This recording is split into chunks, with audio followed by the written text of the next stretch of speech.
பிள்ளையார் சுழி போட்டு எழுதிடுவோம் எந்த பிழைகளும் இல்லாமல் உயர்ந்திடுவோம்.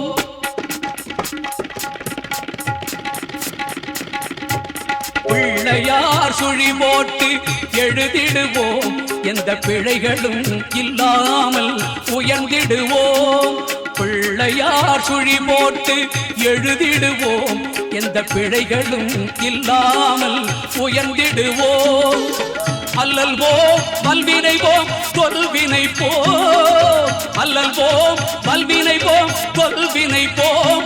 பால் ஆழியில் துயில்வோனின் மருமகனான ஞான பிள்ளையார் சுழி போட்டு எழுதிடுவோம் எந்த பிழைகளும் இல்லாமல்